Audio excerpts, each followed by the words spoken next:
اپنی حقیقت، اپنی پہچان ہم کون ہیں. آپ نے سنا ہوگا یہ جو قصور کے درویش شاعر تھے بلے شاہ، بلے شاہ کی جانا میں کون، بلیا کی جانا میں کون ہوں. Who are you؟ اپنی پہچان ہے نہیں. ہم نے آج سمجھا ہے اپنے آپ کو نرا حیوان. ڈارون کی تھیوری نے آ کر اس طریقے سے ذہنوں کے اوپر غلبہ کیا ہے، کیونکہ ہم سمجھتے ہیں صرف اپنے آپ کو حیوانی وجود ارتقاء سے وجود میں آیا ہے حیوان. اب ایک انسان میں اور شمپینزی میں اور گوریلے میں اتنا ہی فرق ہے نا جتنا کہ گدھے اور گھوڑے میں ہے. گدھا ذرا کورس جانور ہے اور گھوڑا جو ہے ذرا ریفائنڈ اینیمل ہے. بس ہم ریفائنڈ ہومو سیپینس. اس سے پہلے نہ معلوم کتنے ہومو ایریکٹس اور کتنے ہوئے تھے. لیکن اصل میں یہ ہے کہ انسان کی حقیقت کچھ اور ہے.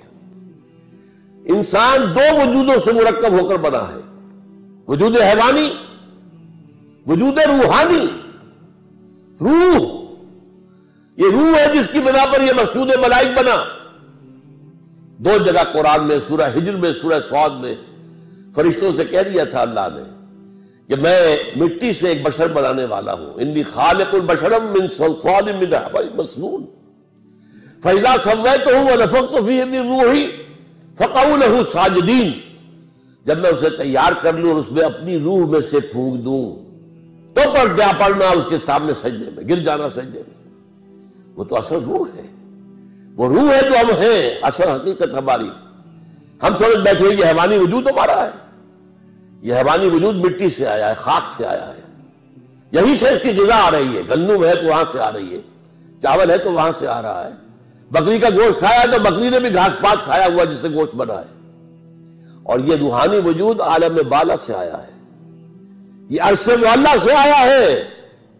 اور اس کی غذا جو آتی ہے وہ بھی اللہ کا کلام ہے. اس کا تغذیہ اور تقویت کلام اللہ کے ذریعے. اب یہ فلسفہ ہے، اس کا نام علامہ اقبال نے خود ہی رکھ دیا ہے.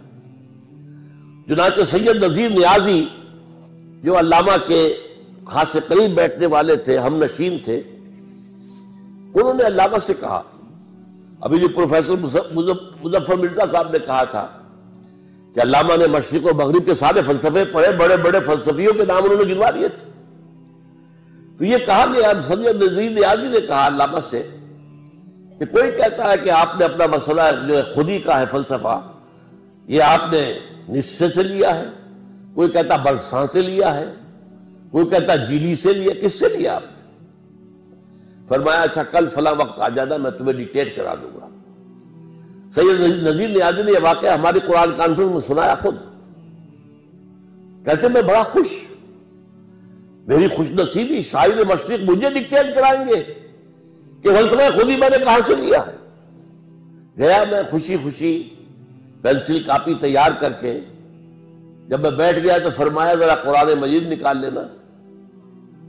کہتے ہیں کہ میرے ارمانوں پر اوس پڑ گئی. میں سمجھتا تھا فلسفے کی کتاب نکلوائیں گے، وہ ہسٹری آف فلاسفی کی کتاب نکلوائیں گے، کچھ بھی نہیں. قرآن کہا کھولو اسے، پڑھو سورہ حشر، اس کی آیت 19، وَلَا تَكُونُوا كَالَّذِينَ نَسُوا اللَّهَ فَأَنسَاهُمْ أَنفُسَهُمْ. ان لوگوں کے مانند نہ بن جانا جنہوں نے اللہ کو بھلا دیا تو اللہ نے انہیں اپنے آپ سے غافل کر دیا. آپ سوچئے یہ اپنا آپ کون سا ہے جس سے انسان غافل ہوتا ہے؟ کیا ہم اپنے حیوانی وجود کے تقاضوں سے غافل ہوتے ہیں؟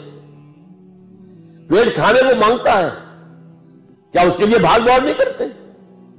ہماری جنسی خواہش ہے، شادی کرتے ہیں، ہمیں آرام چاہیے، ہمیں چھت چاہیے اپنے سر کے اوپر، بناتے کہ نہیں بناتے گھر؟ یہ سارے معاملات جو ہیں یہ در حقیقت ہم کسی چیز سے غافل نہیں ہوتے. دانت میں درد ہو جائے تو چاہے رات کو جا کر 1 بجے کسی ڈینٹل سرجن کے جو ہے جا کر گھنٹیاں بجا کے اسے جگانا پڑے، ہوتا ہے کہ نہیں؟ وہ کون سا اپنا آپ ہے جس سے وہ غافل ہو گیا انسان؟ اسی اپنا آپ کو ایک اور شعر میں علامہ اقبال نے بیان کیا ہے ڈھونڈ کے اپنی خاک میں جس نے پایا اپنا آپ. غور کیجئے، یہ خاک ہے جس کے اندر اپنا آپ کچھ مضمر ہے، کوئی اور شے ہے جو چھپی ہوئی ہے.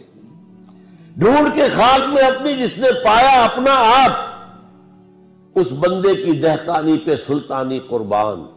اپنی خودی پہچان او غافل افغان. یہ اپنا آپ کیا ہے؟ اپنی خودی کو پہچاننا. یہ جو روح ہے جو اللہ سے بہت قریب ہے، یہ روح جو ہے غافل تو نرا صاحب ادراک نہیں ہے نور تجلی بھی اسی خاک میں پنہاں. تم خاکی ہو لیکن اس میں اللہ تعالیٰ کی تجلی موجود ہے. یہ تجلی ہے جس کا نام روح ہے. یہ ہے جو ہمارا اصل ایسنس ہے. اور اس کے لیے میں آپ کو اپنشد کا ایک جملہ سنا دیتا ہوں. میرا اندازہ یہ ہے کہ اپنشد جو ہے وہ حضرت ابراہیم علیہ السلام کے صحیفے ہیں بگڑی ہوئی شکل میں. توجہ کیجئے، قرآن میں جن کتابوں کا ذکر تورات موجود ہے، چاہے محرف ہے، تحریف شدہ ہے تو صحیح. زبور موجود ہے، بک آف سامس، انجیل موجود ہے اگرچہ بگڑی ہوئی ہے. تو پھر یہ صحف ابراہیم کہاں گئے؟ صحف ابراہیم کہاں گئے؟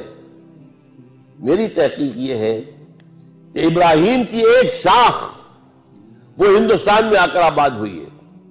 وہ برہمن، یہ برہم ابراہیم سے بنا ہے، برہمن. اور برہما جو خدا کا نام ہے، خدا کا تصور برہما اور ابراہم اور برہم، اور ان کے جو صحیفے تھے وہ بگڑی ہوئی شکل میں اپنشد میں شکل میں موجود ہے. اس کا ایک جملہ سنیے، جیسے قرآن مجید کی آیت ہے وَلَا تَكُونُوا كَالَّذِينَ نَسُوا اللَّهَ فَأَنسَاهُمْ أَنفُسَهُمْ. اسی طرح اپنشد کہتا ہے man in his ignorance identifies himself with the material sheets which encompass his real self. real self تو اندر ہے. یہ گوشت جو ہے لپٹا ہوا ہے، یہ ہڈیاں، گوشت اور پوست اور یہ کھال، یہ سب جو ہے لپٹے ہوئے ہیں. یہ نہیں ہے تم کچھ اور ہو. تم وہ ہو جو اندر بیٹھا ہوا ہے. وہ ہے وہ انسان، وہ ہے انا، وہ ہے خودی، وہ ہے فرائڈ کی زبان میں ایگو. وہ ہے وہ اصل انسان ہے. یہ تو در حقیقت لباس ہے اس کے.